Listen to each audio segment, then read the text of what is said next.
Hello welcome to Rana's vlog. ഇന്ന് നമ്മൾ എന്താ ഉണ്ടാക്കുന്നത് അറിയോ? നല്ല അടിപൊളിയായിട്ട് സോഫ്റ്റ് ബ്രൗണിയാണ് കേട്ടോ ഉണ്ടാക്കുന്നത്. ഈ സോഫ്റ്റ് ബ്രൗണി നിങ്ങൾ കഴിച്ചിട്ടുണ്ടോ? ഒരു ബൗളിലേക്ക് 1 കപ്പ് ഷുഗർ എടുക്കുക. ഗ്രാമളവിലാണെങ്കിൽ 160 ഗ്രാം. പിന്നെ അത് മാറ്റി വെച്ചിട്ട് 1 കപ്പിലേക്ക് 1/2 കപ്പ് പ്ലസ് 1/4 കപ്പിൻ്റെ 3/4 ഭാഗം മൈദപ്പൊടി, ഗ്രാമളവിലാണെങ്കിൽ 80 ഗ്രാം ആയിട്ട് എടുക്കുക.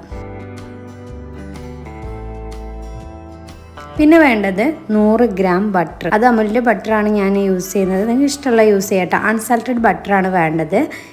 ഇനി നമുക്ക് ചൂടാക്കാനുള്ള ഒരു പാൻ എടുത്ത് അതിലേക്ക് ബട്ടർ മാറ്റുക.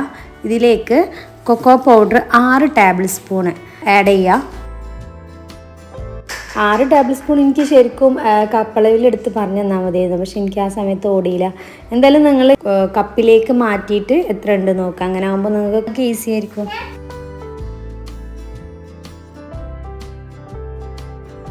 പിന്നെ വേണ്ടത് വാനില എസൻസ് 1 ടീസ്പൂണാണ്.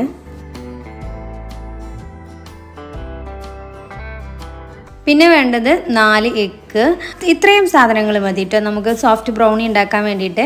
കേക്ക് ടിൻ എടുത്തിട്ട് ഇതുപോലെ നീളത്തിൽ ഒരു ബട്ടർ പേപ്പർ കട്ട് ചെയ്തെടുക്കുക. പിന്നെ ആ 2 സൈഡിലും ഒരേ അളവിൽ ബട്ടർ പേപ്പർ സെപ്പറേറ്റ് ആയിട്ട് കട്ട് ചെയ്തെടുത്തിട്ട് വെച്ച് കൊടുത്താൽ മതി. ഇങ്ങനെ ആകുമ്പോൾ ഒരു സൈഡിൽ ഇങ്ങനെ ആകുമ്പോൾ നമുക്ക് ഈസി ആയിട്ട് റിമൂവ് ചെയ്യാൻ പറ്റും കേക്ക് ആയിക്കഴിഞ്ഞാൽ. അപ്പോൾ ഇത് പ്രത്യേകം ശ്രദ്ധിക്കുക കേട്ടോ, ബ്രൗണീൻ്റെ കാര്യത്തിൽ പ്രത്യേകിച്ചും.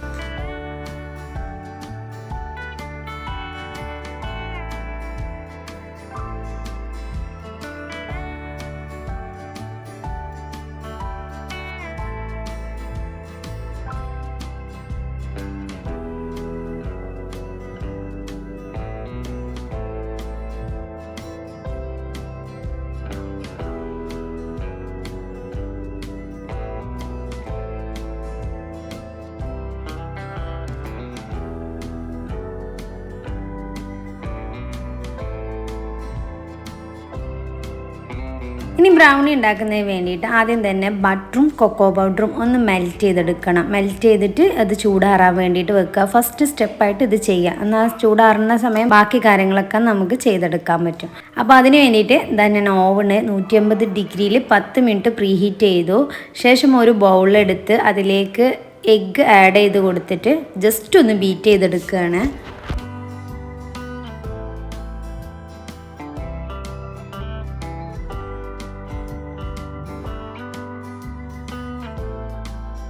ബീറ്റ് ചെയ്ത ശേഷം 1 ടീസ്പൂൺ വാനില എസൻസ് ആഡ് ചെയ്യുക. വാനില എസൻസ് കൊക്കോ ബട്ടർ മിക്സിലും ആഡ് ചെയ്യുക കേട്ടോ.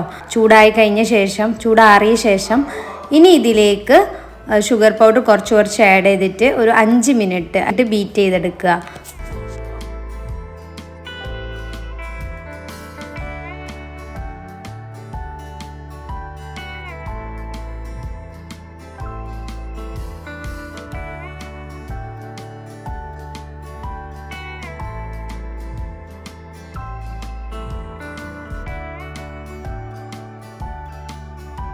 നന്നായിട്ട് ബീറ്റ് ചെയ്ത് വന്നു. ഇനി ഇതിലേക്ക് ഈ കൊക്കോ ബട്ടറിൻ്റെ മിക്സ് 2/1 ഭാഗമായിട്ട് ചേർത്ത് കൊടുത്തു. അതിൻ്റെ മുകളിലേക്കായിട്ട് ഫ്ലോർ മിക്സ് ആഡ് ചെയ്തിട്ട് വിസ്ക് കൊണ്ട് റൗണ്ട് ചെയ്ത് ഫോൾഡ് ചെയ്തെടുക്കുന്നുണ്ട്. അല്ല സ്പാച്ചിലോട്ട് വേണമെങ്കിൽ ചെയ്യാം, ഒന്നും കൂടെ ഈസി ആയിരിക്കും വിസ്ക് വെച്ചിട്ടാവുമ്പോൾ.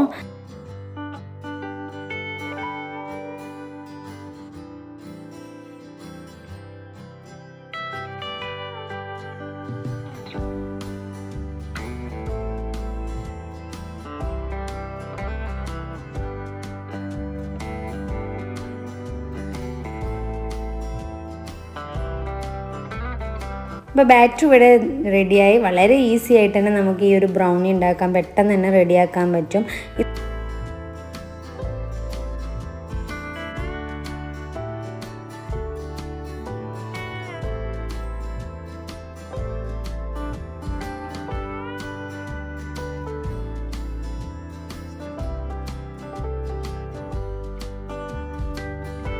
ഇത് ബേക്കിംഗ് ട്രേയിലേക്ക് ഒഴിച്ചു. ഇനി 180 ഡിഗ്രിയിൽ ഒരു 25 മിനിറ്റ്, 25 അല്ലെങ്കിൽ 30 മിനിറ്റ് ഓവൻ്റെ ടെമ്പറേച്ചർ അനുസരിച്ചായിരിക്കും കേട്ടോ, അത് വെച്ച് കൊടുത്തു. അതിനുശേഷം നമ്മുടെ സോഫ്റ്റ് ബ്രൗണി ആയിട്ടുണ്ട്. അപ്പോൾ ബോറോസിൽ ഓവണിനെ കുറിച്ച് ഡീറ്റെയിൽ ആയിട്ടൊന്ന് വീഡിയോ വിടുമെന്ന് ഒരു കമൻറ്റ് ഉണ്ടായിരുന്നു. അപ്പോൾ ഇൻഷാല്ലാ നെക്സ്റ്റ് വീഡിയോ നമുക്ക് ചെയ്യാം കേട്ടോ. അപ്പോൾ അത് കഴിഞ്ഞ് ഇതാ ഞാനൊന്ന് ചൂടാറാൻ വേണ്ടിയിട്ട് 2-3 മിനിറ്റ് വെച്ച് കൊടുത്ത ശേഷമാണ് ഇത് കേക്ക് ബോർഡിലേക്ക് മാറ്റി ബട്ടർ പേപ്പർ റിമൂവ് ഒക്കെ ചെയ്ത് ഇതാ ഇതുപോലെ ഫുൾ ചൂടാറാൻ വേണ്ടിയിട്ട് വെച്ചു. ഇതാട്ടോ നമ്മുടെ ബ്രൗണിൻ്റെ സ്ട്രക്ചറും കാര്യങ്ങളൊക്കെ ഇതാ അങ്ങനെയാണ് വരുന്നത്. സാധാരണ ഒരുപാട് ബ്രൗണീസ് ഉണ്ട്, പക്ഷേ ഇതൊരു വ്യത്യസ്തമായിട്ടുള്ളൊരു സോഫ്റ്റ് ബ്രൗണിയാണ് കേട്ടോ.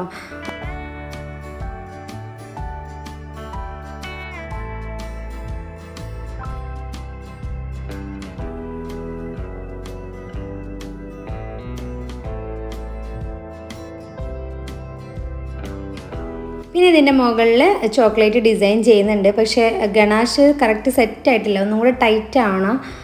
അപ്പോൾ ഇവിടെ ആളുണ്ടായതുകൊണ്ട് എനിക്ക് അവർക്ക് കൊടുക്കാൻ വേണ്ടിയിട്ടാട്ടോ ഞാൻ പിന്നെ വേഗം ഇങ്ങനെ ഒന്ന് ചെയ്തത്. അല്ലെങ്കിൽ നമുക്ക് ഇതിൻ്റെ മുകളിൽ ഒന്നും കൂടെ സെറ്റായിട്ട് ഒന്നായിട്ട് ഒഴിച്ചു കൊടുക്കാം, ശേഷം കട്ട് ചെയ്തെടുത്താൽ മതി കേട്ടോ.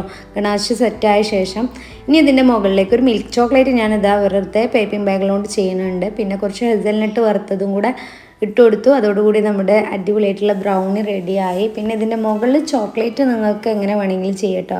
അപ്പോൾ വീഡിയോ ഇഷ്ടമെങ്കിൽ ലൈക്ക് ചെയ്യാനും ഷെയർ ചെയ്യാനും സബ്സ്ക്രൈബ് ചെയ്ത് കാണുന്നവരെങ്കിൽ സബ്സ്ക്രൈബ് ചെയ്യാനും മറക്കരുത് കേട്ടോ. Thank you for watching. Next വീഡിയോയിൽ കാണുന്നവരെല്ലാവർക്കും ബൈ.